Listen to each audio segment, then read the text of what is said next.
بے شک یہ بہت بڑی آزمائش تھی۔ عرب کی تہذیب میں بیان کیا جا چکا ہے کہ عرب میں بیٹے کی قربانی سب سے عظیم قربانی سمجھی جاتی تھی۔ اپنی خواہش سے بھی بیٹا قربان کرنا آسان نہیں تھا۔ اس موقع پر بڑے بڑے بہادر کانپنے لگتے تھے۔ یہ لمحات نہ تو باپ کے لیے آسان ہوتے نہ بیٹے کے لیے، اور ماں تو سوچا کرتی تھی کہ میں اس لمحے سے پہلے مر کیوں نہیں گئی۔ انسان کو خدا کی راہ میں قربان کر دینا اس زمانے میں پایا جاتا تھا۔ آج کے دور میں ہمیں یہ بات بڑی عجیب اس لیے محسوس ہوتی ہے کہ اللہ کریم نے اس بات سے منع کر دیا، بیٹے یا بیٹی کی قربانی نہیں کی جا سکتی۔ اسماعیل کی عمر 13 سال ہوئی تو ان کے والد اللہ کے نبی ابراہیم فلسطین سے ان کے پاس آئے۔ اس وقت ابراہیم کی عمر 99 سال تھی۔ حتمی طور پر دونوں کی عمر کے متعلق معلوم نہیں ہو سکا۔ ابراہیم نے اپنے بیٹے سے کہا، میں نے ایک خواب دیکھا ہے کہ میں تمہیں ذبح کر رہا ہوں۔ مجھے اللہ کریم نے اپنی سب سے قیمتی چیز اللہ کی راہ میں قربان کرنے کا حکم دیا ہے۔ تم بتاؤ تمہارا اس بارے میں کیا خیال ہے؟ تصور کریں کہ ایک بوڑھے باپ کو اپنے بیٹے کی قربانی کا حکم دیا جا رہا ہے، اس وقت جبکہ اس باپ کی اور کوئی اولاد نہیں ہے۔ یہ کیسی آزمائش تھی اللہ کے نبی کے لیے۔ اسماعیل نے نہایت ادب کے ساتھ جواب دیا، ابا جان، آپ کو جس بات کا حکم دیا گیا ہے آپ اسے پورا کریں۔ اللہ نے چاہا تو آپ مجھے صبر کرنے والوں میں سے پائیں گے۔ اللہ کا برگزیدہ نبی اپنے بیٹے سے کس معاملے میں رائے لے رہا ہے؟ جان کی قربانی کے لیے۔ بیٹا بھی آنے والے وقت کا نبی ہے۔ جواباً عرض کی، ابا جان، جیسے آپ کا حکم۔ یہ فیضان نظر تھا یا کہ مکتب کی کرامت تھی؟ سکھائے کس نے اسماعیل کو آداب فرزندی؟ کیا اسماعیل باپ کے حکم کا ادب کسی درس گاہ سے سیکھ کر آئے تھے، یا ان کے والد کی نظر کا کمال تھا جو سب سیکھ گئے؟ کیا یہ کہنا آسان ہے؟ کیا یہ سننا آسان ہے؟ کیا اکلوتے بیٹے کو قربان کرنا آسان ہے؟ کیا قربان ہونے کے لیے تیار ہونا آسان ہے؟ قربان کرنے کا حکم اس وقت دیا جا رہا ہے جب بیٹا نوجوانی میں داخل ہو چکا ہے۔ اللہ کریم کے الفاظ میں، جب وہ اپنے باپ کے ساتھ دوڑنے کے قابل ہوا۔ اپنے باپ کی اکلوتی اولاد ہے، باپ کی آخری عمر کا سہارا ہے، جس کے لیے ابراہیم نے اللہ کریم سے دعا مانگی۔ اللہ کریم نے اس دعا کے جواب میں انہیں ایک نرم دل بیٹے کی خوشخبری دی۔ بعد کے زمانے میں سیدہ سارہ سے اللہ کے نبی اسحاق پیدا ہوئے۔ اللہ کا پیارا بننا آسان نہیں۔ جتنا کوئی اللہ کے قریب ہوتا ہے اسے اتنی ہی زیادہ آزمائشیں دیکھنا پڑتی ہیں۔ ابراہیم نے چھری لی اور بیٹے کو لے کر دور وادی مینا، اسی وادی میں جہاں حج کے دنوں میں حاجی قیام کرتے ہیں، چلے آئے۔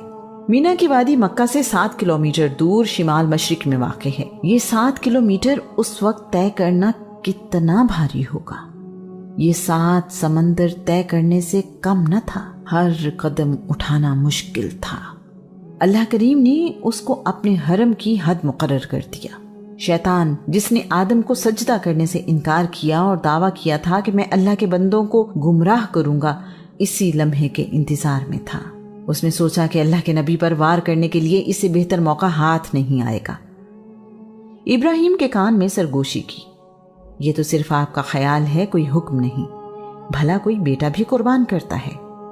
آپ کا تو بیٹا بھی ایک ہی ہے، بڑھاپے میں اولاد ملی ہے، سعادت مند اور خوبصورت اکلوتا بیٹا۔ ایسا نہ کریں، ابھی بھی وقت ہے، رک جائیں۔ یہ ایک خواب تھا، حکم تو نہیں۔ شیطان کا وار تھا تو بہت سخت، لیکن اللہ کے نبی ابراہیم کے ارادوں اور رب پر ان کے ایمان کو ختم نہ کر سکا۔ ابراہیم نے شیطان کو دھتکارا اور ایک کنکر اسے مارا۔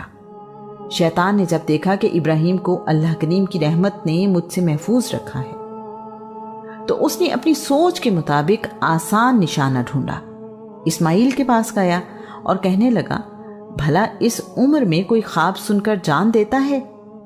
ابھی تو تمہاری لمبی زندگی باقی ہے۔